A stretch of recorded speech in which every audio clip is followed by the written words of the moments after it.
इस कार्यक्रम के सभापति आदरणीय विशंबर सिंह जी पुंडी एडवोकेट,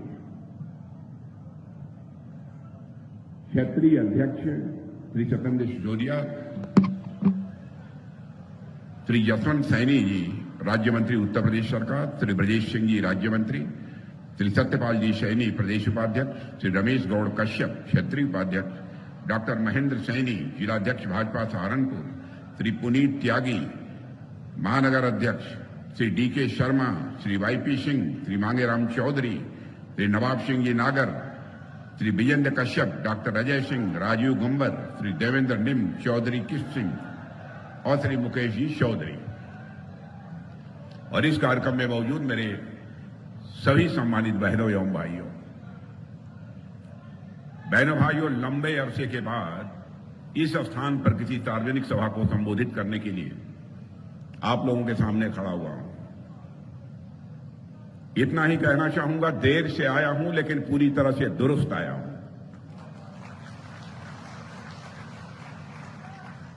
लंबे समय के बाद मिला हूं, फिर भी आप लोगों ने जिस गर्मजोशी के साथ स्वागत किया है, आप लोगों ने फूलों से स्वागत किया है, मंच से शब्दों के माध्यम से स्वागत किया गया है, आपने तालियां बजाकर स्वागत किया है, लेकिन मैं जानता हूं भारत की परंपरा है और शिष्टाचार का तकाजा भी है। स्वागत, अभिनंदन और सलाम दुआ कभी एक तरफा नहीं होना चाहिए। इसलिए मैं भी अपनी तरफ से शीश झुकाकर आप सभी बहनों भाइयों का हार्दिक अभिनंदन करता हूं, आप सभी का स्वागत करता हूं। उत्तर प्रदेश में सरकार में कई जिम्मेदारियों का निर्वाह कर चुका हूं। उत्तर प्रदेश के लोगों के साथ मेरा बहुत ही घनिष्ठ और अटूट रिश्ता है, लेकिन जानते हैं केंद्र की राजनीति में जाने के बाद अपने प्रदेश के लिए जितना समय देना चाहिए, चाहते हुए भी मैं उतना समय नहीं दे पाता।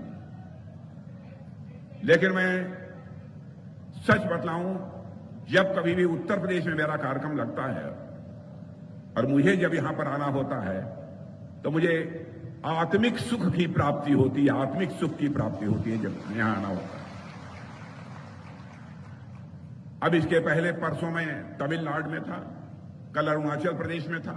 लगातार कई दिनों से सारे देश भर में सार्वजनिक सभाओं का सिलसिला चल रहा है और उत्तर प्रदेश में आज शुरुआत कर रहा हूं तो इस सहारनपुर की धरती से, बेहद की धरती से मैं यहां चुनावी अभियान का शुभारंभ कर रहा हूं। हमारी उत्तर प्रदेश की सरकार श्रीमान योगी आदित्यनाथ जी के नेतृत्व में चल रही है। केंद्र की सरकार हमारे प्रधानमंत्री मोदी जी के नेतृत्व में चल रही है। मुझे बतलाने की जरूरत नहीं है, केवल उत्तर प्रदेश ही नहीं है बल्कि सारे हिंदुस्तान की जनता इस सच्चाई को स्वीकार करती है। चाहे यहां के मुख्यमंत्री योगी जी हों, चाहे हमारे देश के प्रधानमंत्री मोदी जी हों, दोनों लोग अपनी जिम्मेदारी का बखूबी निर्वाह कर रहे हैं, ठीक तरीके से निर्वाह कर रहे हैं। बहनों भाइयों, इस सच्चाई को भी नकारा नहीं जा सकता। केंद्र में मोदी जी के नेतृत्व में सरकार बनने के बाद सारी दुनिया में भारत का कद बढ़ा है। पहले भी दुनिया के कई देशों में सार्वजनिक सभाओं को संबोधित करने का मुझे अवसर प्राप्त हुआ है। आज भी कई अंतर्राष्ट्रीय मंचों पर दुनिया के दूसरे देशों में भी जाकर विचार व्यक्त करने का अवसर मिलता है। लेकिन मैंने ये अनुभव किया कि आज के कुछ वर्षों पहले, यानी मोदी जी के आने के पहले, जब अंतर्राष्ट्रीय मंचों पर भारत कुछ बोलता था तो भारत की बातों को जितनी गंभीरतापूर्वक लिया जाना चाहिए नहीं लिया जाता था। लेकिन बहनों भाइयों, आपको जानकर खुशी होगी, आज भारत यदि अंतर्राष्ट्रीय मंचों पर कुछ बोलता है, सारी दुनिया कान खोलकर सुनती है कि भारत बोल क्या रहा है। यह सारी दुनिया में भारत की हैसियत बनी है, यह दुनिया में भारत का कद बना है। यह कोई छोटी बात नहीं है। मैं समझता हूं आप लोग भी यह मानेंगे, आप लोगों की भी ये सभी राजनीतिक पार्टियों से अपेक्षा होगी। राजनीति केवल सरकार बनाने के लिए नहीं की जानी चाहिए, राजनीति की जानी चाहिए तो देश बनाने के लिए राजनीति की जानी चाहिए, और यही काम भारतीय जनता पार्टी कर रही है। देश के रक्षा मंत्री के रूप में भी मैं आपको विश्वास दिलाना चाहता हूं बहनों भाइयों कि हम भारतवासियों का मस्तक किसी भी सूरत में झुकने नहीं देंगे। हम आपको पूरा विश्वास दिलाते हैं। भारत की सीमा पर जिस तरीके से हमारे सेना के जवान अपनी जिम्मेदारियों का निर्वाह कर रहे हैं, उनकी सराहना केवल भारत में ही नहीं बल्कि उनके शौर्य और पराक्रम की सराहना अब दुनिया के देशों में होने लगी है। आपका भारत अब कमजोर भारत नहीं रहा है, आपका भारत ये ताकतवर भारत बन गया। मैं एक घटना की जानकारी आपको देना चाहता हूं। आज के कुछ महीने पहले कतर देश का नाम आपने सुना होगा। कतर में हमारे इंडियन नेवी के कुछ रिटायर्ड ऑफिसर वहां पर काम कर रहे थे कुछ कंपनियों में। किन्हीं मामलों में कोर्ट ने उन्हें फांसी की सजा दे दी। थे तो भारत के ही, हमारी नौसेना में भी अपनी सेवाएं दे चुके थे। बहनों भाइयों, स्वाभाविक है हम लोगों को परेशानी हुई। कोई ऐसा अपराध नहीं था कि उन्हें फांसी की सजा दी जाए, लेकिन कतर की अदालत ने उन्हें फांसी की सजा दे दी। उसके बाद प्रधानमंत्री जी से चर्चा हुई और प्रधानमंत्री जी ने कतर के राष्ट्रपति को मिलाकर सीधे टेलीफोन पर बात की। और आपको जानकर खुशी होगी कि हमारे नौसेना के 9 सैनिकों को, जो पूर्व नौसैनिक अधिकारी थे जिनको फांसी की सजा हो गई थी, उनको वहां की सरकार ने पूरी तरह से माफ कर दिया और वह सकुशल जो है भारत लौट गए। अब आप ये कहेंगे इस घटना की चर्चा करने का औचित्य क्या था? इस घटना की चर्चा करने का औचित्य इसलिए है कि भारत के प्रति सारी दुनिया में धारणा कैसी बनी है, भारत का कद कितना ऊंचा हुआ है, इसलिए जानबूझकर मैंने इस विषय की चर्चा की। अब एक घटना और आपको बताना चाहता हूं। रूस और यूक्रेन के बीच लगभग 2 वर्षों से लगातार युद्ध चल रहा है। बराबर रूस की तरफ से भी मिसाइलें चल रही हैं। बड़ी संख्या में, लाखों की संख्या में लोग मारे भी गए। ज्यों ही रूस और यूक्रेन का युद्ध प्रारंभ हुआ था तो भारत के हमारे बहुत सारे बच्चे यूक्रेन में उस समय पढ़ते थे। कोई एमबीबीएस कर रहा था, कोई इंजीनियरिंग कर रहा था, कोई वहां पर मैनेजमेंट का कोर्स कर रहा था। यहां जो उनके माता पिता भारत में थे वह कहने लगे कि मोदी जी चाहे जो भी हो जाए, हमारे बच्चों को जल्दी से यूक्रेन से बाहर निकालिए, नहीं कब उनकी जिंदगी चली जाए कुछ कहा नहीं जा सकता। बहनों भाइयों, यह भारत की हैसियत की मैं चर्चा करना चाहता हूं। हमारे प्रधानमंत्री ने 2 देशों का युद्ध चल रहा था, भारत के बच्चे वहां फंसे हुए थे। हमारे प्रधानमंत्री ने टेलीफोन उठाया, रूस के राष्ट्रपति मिस्टर पुतिन से बात की, यूक्रेन के राष्ट्रपति मिस्टर वहां जेलेंस्की से बात की, और साथ ही अमेरिका जो दुनिया का सबसे ताकतवर देश माना जाता है उसके राष्ट्रपति मिस्टर बाइडेन से बात की।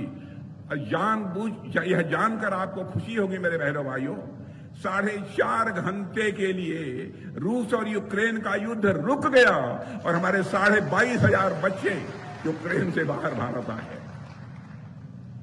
यह भारत की हैसियत बनी है। 2014 में जितना हमको समर्थन प्राप्त हुआ था, 2019 में जनता का समर्थन उससे भी अधिक बढ़ा है। क्यों बढ़ा है? लोग ये समझते हैं, जैसी उनकी हसरत थी, जैसी उनकी इच्छा थी कि भारत का मस्तक दुनिया में ऊंचा होना चाहिए, यह सरकार मोदी जी के नेतृत्व में इस जिम्मेदारी का बखूबी निर्वाह कर रही है। भारत की हैसियत देखो आप, भारत की हैसियत। बहनों भाइयों, पहली बार हमारे देश के वैज्ञानिकों ने करिश्माई काम किया। अभी तक रूस, अमेरिका, बड़े बड़े देशों के बारे में आप सुनते थे।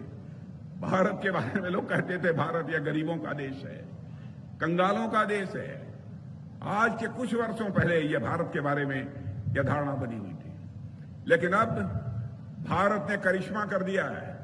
भारत के वैज्ञानिक धरती पर ही नहीं, अब चंद्रमा पर भी लैंडिंग करने में वह कामयाब हो गए। मेरे बहनों भाइयों, चंद्रमा के साउथ पोल पर हमारा लैंडर जो है लैंड कर चुका है। मुझे याद है कि पहली बार जब वो कामयाब नहीं हो पाए थे हमारे वैज्ञानिक, तो प्रधानमंत्री सुबह पहुंच गए उनके पास और जाकर वैज्ञानिकों से मिलकर उनकी पीठ थपथपाई थी और कुछ वैज्ञानिक उनसे चिपट कर रोने लगे। लेकिन उन्होंने ढाढ़स बढ़ाया, चिंता मत करो। चंद्रयान 2 उन्होंने छोड़ा था, वह विफल हो गया था।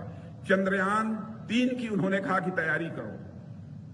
और बहनों भाइयों, हमारे वैज्ञानिकों का हौसला अफजाई की हमारे प्रधानमंत्री ने, और हमारा वह जो है चंद्रयान चंद्रमा के दक्षिणी ध्रुव पर जाकर लैंड कर पाया।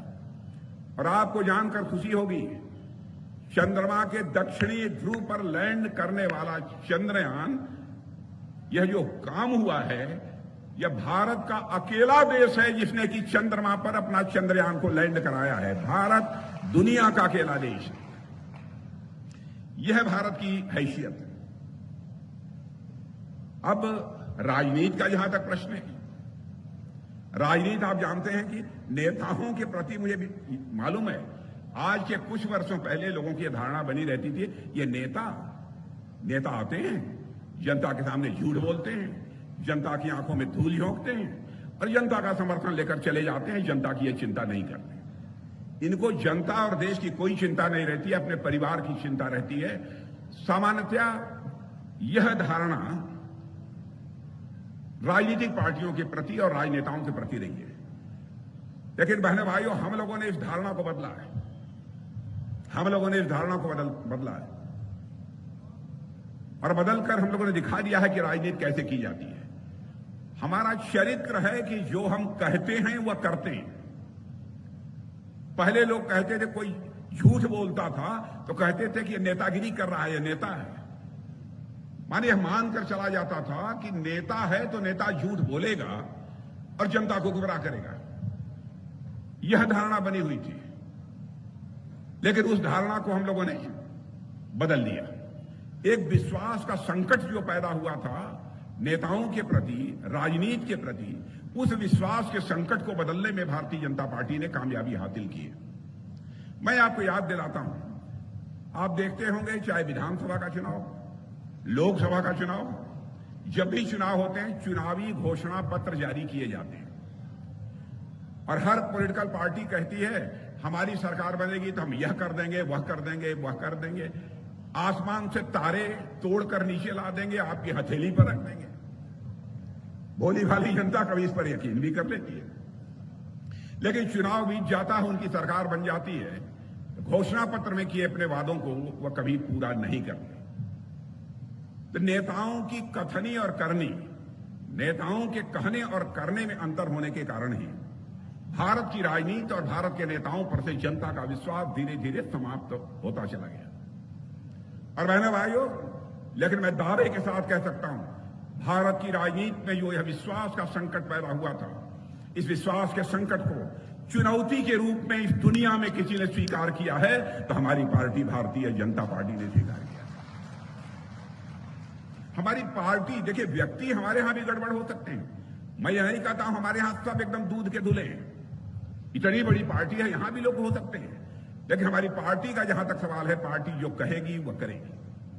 मैं आपको याद दिलाना चाहता हूं, हम लोगों ने अपने घोषणा पत्र में वादा किया था, जिस दिन हमको भारत की संसद में स्पष्ट बहुमत मिल जाएगा, जम्मू कश्मीर जिसे धारा 370 के तहत एक विशेषाधिकार प्राप्त है, हम धारा 370 को चुटकी बजाकर समाप्त कर देंगे। और आपने देखा कि धारा 370 को हमने चुटकी बजाकर समाप्त किया। यह है हमारा चरित्र। हम लोगों ने कहा था कि जिस दिन हमारी सरकार बन जाएगी, चाहे किसी भी जाति, चाहे किसी भी पंथ अथवा किसी भी धर्म की मानने वाली हमारी मां बहन होगी, वो हमारी भी मां बहन है। बहनों, केवल उसी धर्म के मानने वाले लोगों की मां बहन नहीं है। उसकी इज्जत की चिंता करना, उसके सम्मान की चिंता करना, यह हमारा नैतिक धर्म है। तो हमें लोगों ने कहा था, लोग कहे साहब दूसरे धर्म के लोगों का मामला आप क्यों बोल रहे हैं? भाई कोई भी धर्म हो, किसी धर्म के मानने वाले माता बहनों के साथ कोई जुल्म होगा तो हम उसका विरोध करेंगे, क्योंकि हमारे यहां स्त्री को शक्ति स्वरूपा कहा गया है। शक्ति स्वरूपा कहा गया है। हम जिन देवियों की पूजा करते हैं नवरात्रि में, वह सब शक्ति स्वरूपा है। मां शाकंभरी की यह धरती है, शक्ति स्वरूपा है मां शाकंभरी। हम लोगों ने कहा था हमारी सरकार बन जाएगी, हम वोट की चिंता नहीं करेंगे, हम 3 तलाक की प्रथा को समाप्त करेंगे। शादी होने के बाद 3 बार तलाक तलाक तलाक बोलकर उस बेचारी की आप छुट्टी कर देते हैं। और बहनों भाइयों, आपने देखा कि संसद में बहुमत मिल गया, चुटकी बजाकर हम लोगों ने 3 तलाक की प्रथा को भी समाप्त कर दिया। यह किसी से द्वेष नहीं है।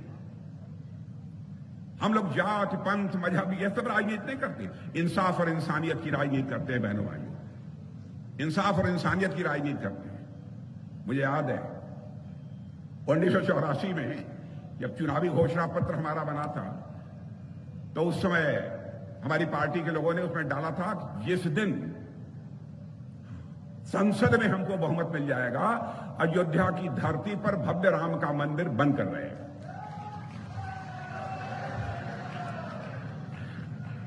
हर चुनाव में 84 के बाद 89 आया, फिर 91 में चुनाव हुआ, बाद में भी चुनाव हुए। हर चुनाव में हम लोग कहते थे रामलला हम आएंगे, मंदिर वहीं बनाएंगे। तो कांग्रेस के लोग और सपा के लोग कहते थे, बसपा के लोग, ये भाजपा वाले जनता की आंखों में धूल झोंकते हैं। जब चुनाव आता है तब रामलला को परेशान करते हैं कि रामलला हम आएंगे और अयोध्या की धरती पर मंदिर बनाएंगे। लेकिन यह भी कहते थे मंदिर बनाएंगे लेकिन तारीख नहीं बताएंगे। यह आरोप हम लोग के ऊपर लगता था। लेकिन बहनों भाइयों, आपने देख लिया, वो 22 जनवरी का दिन आ गया, रामलला अपनी कुटिया से निकलकर अपने महल में प्रवेश कर चुके हैं। बहनों भाइयों, 22 जनवरी को उनकी प्राण प्रतिष्ठा हो चुकी है।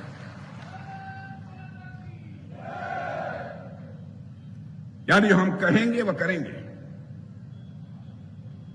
यह हमारा चरित्र है। देश की जनता के लिए क्या किया है, मैं दावे के साथ कह सकता हूं कि हमारे प्रधानमंत्री मोदी जी ने जो कुछ भी देश की जनता के लिए किया है, आज तक किसी ने भी देश की जनता के लिए उतना काम नहीं किया है। डंके की चोट पर मैं कह सकता हूं, डंके की चोट पर कह सकता हूं। हमारे किसान भाई हैं, मैं भी किसान परिवार का ही बेटा हूं,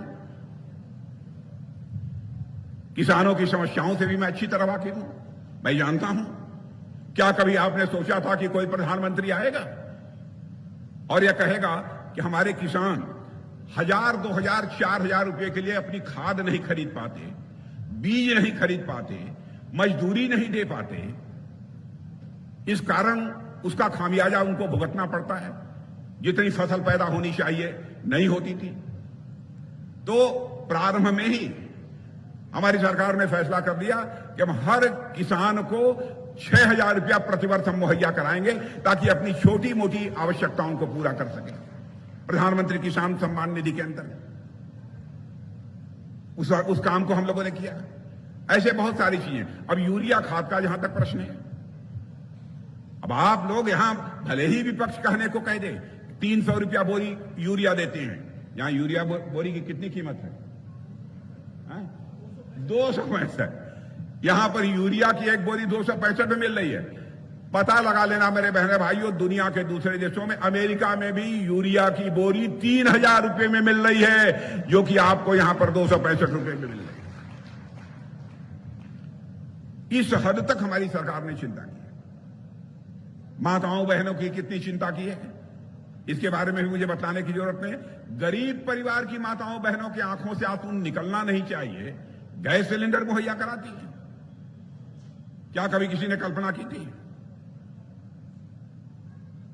और कहीं सरकार के द्वारा भी कुछ मिलता था तो बिचौलिए ऐसे होते थे कि आधा से अधिक तो हड़प लेते थे। मैं आपको याद दिलाना चाहता हूं, राजीव गांधी जी ने एक बार कहा था, प्रधानमंत्री से राजीव गांधी जी, उन्होंने कहा था, भाई हम क्या करें, हम बहुत करते हैं, बहुत करना चाहते हैं। देखिए, मैं किसी प्रधानमंत्री की आलोचना नहीं करता हूं, किसी प्रधानमंत्री की नीयत पर मैं सवालिया निशान नहीं लगाना चाहता, चाहे वह किसी पार्टी का क्यों ना, क्योंकि मैं मानता हूं कि प्रधानमंत्री यह व्यक्ति नहीं होता है, संस्था होती है। तो राजीव गांधी जी की नीयत पर मैं सवालिया निशान नहीं लगा रहा, लेकिन उन्होंने मजबूरी जाहिर की थी। क्या करें, दिल्ली से 100 पैसा भेजते हैं नीचे के लिए, लोगों तक पहुंचने के लिए, 86 पैसा ये भ्रष्टाचार की भेंट चढ़ जाता है और 14 पैसा लोगों की जेब में पहुंचता है। बहनों भाइयों, इस चुनौती को पहली बार किसी ने स्वीकार किया तो हमारे प्रधानमंत्री मोदी जी ने स्वीकार किया। मुझे याद है, सरकार बनने के बाद जब पहली बैठक हुई, प्रधानमंत्री जी थे, मैं था, हम दोनों लोग उस बैठक में मौजूद थे, सारे अधिकारी बैठे हुए थे। उस समय मैंने कान में पूछा कि यह बैठक जो इसलिए हम लोग कर रहे हैं, इसका क्या उद्देश्य है। कहें राजनाथ जी, बैठक समाप्त हो जाएगी तो मैं आपको बताऊंगा कि इसका उद्देश्य कितना बड़ा है। अब फिर बताया उन्होंने। आपने देखा, जनधन, आधार और मोबाइल, इसके माध्यम से ऐसा करिश्मा कर दिया कि आज यदि दिल्ली से 100 पैसा चलता है तो 100 का 100 पैसा आपकी जेब में पहुंचता है। एक पैसा भी भ्रष्टाचार की भेंट नहीं चढ़ने पाता। यह कोई सामान्य बात नहीं है। मैं यह दावा नहीं करता कि भ्रष्टाचार 100% समाप्त हो गया, क्योंकि बहनों भाइयों, आपकी आंखों में धूल झोंक कर कभी आपका समर्थन नहीं हासिल किया है और न भविष्य में भी कभी करूंगा, सरकार बने या न बने। हम लोगों ने राजनीति की है तो जनता की आंखों में आंख डालकर राजनीति की है, जनता की आंखों में धूल झोंक कर हम लोगों ने राजनीति नहीं की है। नीयत चाहिए कुछ कर गुजरने की, वह नीयत हमारी सरकार में है। आप कभी सोचे थे कोई प्रधानमंत्री आएगा, घर घर में शौचालय बनवाएगा? कल्पना करिए,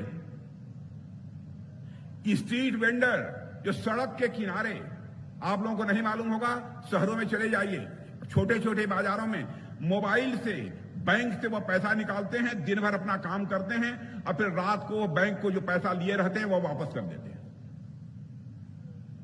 यह करिश्मा भारत के अंदर हो रहा है।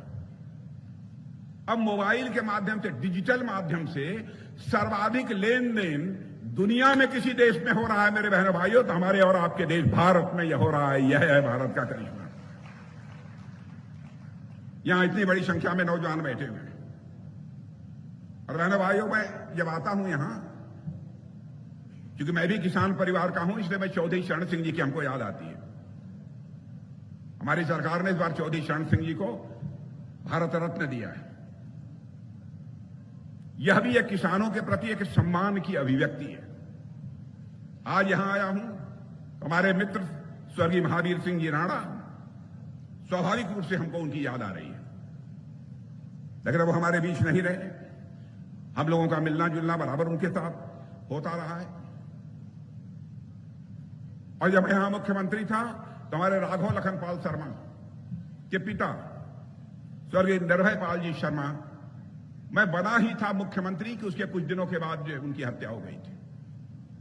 और उस समय मैं राघव लखन पाल शर्मा के घर गया था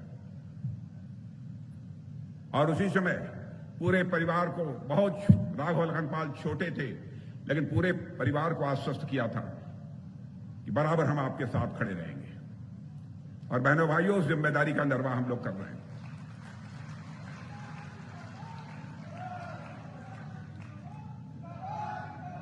हमारे जगदीश राणा जी भी, जब मैं यहां आता हूं, स्वाभाविक रूप से इन लोगों की मुझे याद आती है। वो पहले चाहे किस भी पार्टी में थे, लेकिन मैं सच बताऊं, पार्टी से हटकर हमारे साथ एकदम बिल्कुल निजी रिश्ता था इन लोगों का। उनके साथ हमारा भावनात्मक रिश्ता था। और आज यहां जब मैं आया हूं तो स्वाभाविक रूप से उनकी याद मुझे आ रही है। कानून और व्यवस्था के हालात तो दुरुस्त है ना? कानून व्यवस्था सब दुबके हुए ना? जय योगी जी, सब दुबके हैं।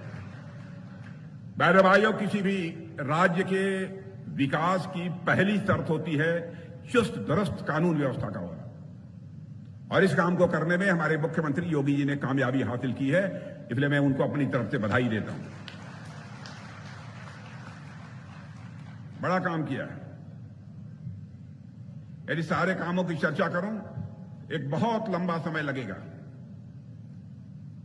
गन्ना किसानों का भी बहुत सारी समस्याएं रहती थी। मैं भी मुख्यमंत्री यहां पर था, कुछ समस्याओं का समाधान करने की कोशिश की थी, लेकिन यदि इस समय होगी भी है कि नहीं, क्या है, हमको जानकारी नहीं है, मैं बात करूंगा बाद में। लेकिन मैं समझता हूं कि योगी जी हैं कि समाधान होगा, मेरा पूरा विश्वास है। आपकी सारी समस्याओं का समाधान होगा, ऐसा मुझे पक्का विश्वास है, पूरा विश्वास है। जहां तक समाजवादी पार्टी और कांग्रेस का प्रश्न है, मुझे याद है कि 2017 का जब विधानसभा का चुनाव चल रहा था, तो समाजवादी पार्टी ने और कांग्रेस ने दोनों ने एक नैरेटिव चलाया था कि भाजपा से उत्तर प्रदेश के पिछड़े नाराज हैं। 2019 में फिर इन लोगों ने एक नया नैरेटिव चला दिया कि ब्राह्मण नाराज है।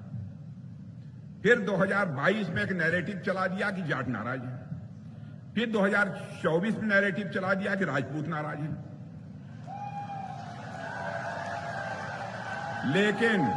लेकिन इस बात पर भी था, लेकिन यह मानने को तैयार नहीं है, कांग्रेस हो अथवा सपा हो, इनसे पूरी यूपी नाराज है मेरे बहनों भाइयों, इसमें भी कहीं दो मत। और यदि कोई किसी की नाराजगी होगी, मैं जानता हूं कि नाराजगी का समाधान हम लोग निकालेंगे। ये सपा कांग्रेस नहीं निकाल सकते, उसका समाधान भी कोई निकाल सकता है, केवल भाजपा ही निकाल सकती है।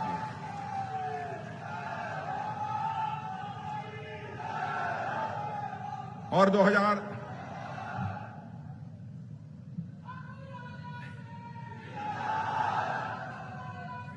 एक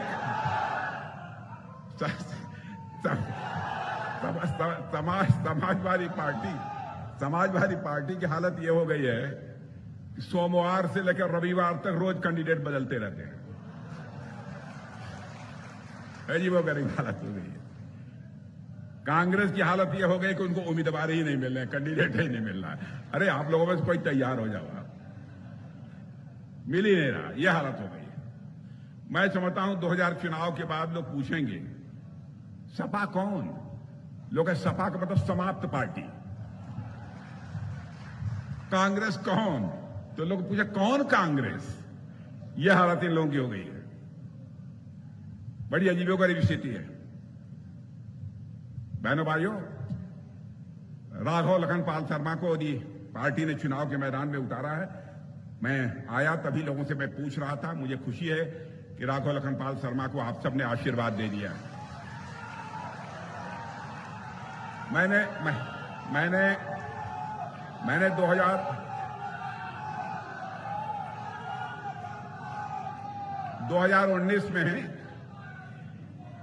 2019 में थोड़ी बहुत चूक इनसे हो जाती रही होगी। 2014 में तो सांसद आपने बना दिया था, लेकिन लड़का तो लड़का, बच्चा तो बच्चा, चूक हो गई होगी। आपने अच्छा किया। बच्चे जब गड़बड़ करें तो कान एक बार जरूर पकड़ लेना चाहिए। आप लोगों ने कान पकड़ लिया। लेकिन इस बार मेरे बहनों भाइयों, हमारे राघव लखनपाल शर्मा के हाथों में कमल का फूल देकर आप भारत की संसद में इन्हें भेज दीजिए। यही अपील करने के लिए आप सबके बीच में आया हूं। और इन्हीं शब्दों के और यहां नौजवान मैं देख रहा हूं बहुत बड़ी संख्या में। नौजवानों, भारत को हम आत्मनिर्भर भारत बनाना चाहते हैं ताकि सबको रोजगार मिले। यह हमारे मोदी जी का संकल्प है। आपको मालूम है, पहले जो हथियार, तो गोले, मिसाइल, यह सब जो सारे बनते थे मेरे बहनों भाइयों, दुनिया के दूसरे देशों में बनते थे, हम उनसे खरीदते थे। अब भारत की धरती पर हम बना रहे हैं और भारतवासियों के हाथों से बना रहे हैं। और 21,000 करोड़ रुपए का हम लोगों ने एक्सपोर्ट भी कर दिया है। हाथ कैसे नौजवानों के हाथों को रोजगार मिल सके, इसके लिए भी कई योजनाएं चलाई जा रही हैं। इन्हीं शब्दों के साथ मैं पुनः आप सबको के प्रति आभार व्यक्त करते हुए अपना निवेदन यहीं समाप्त करता हूं। बोलिए भारत माता की।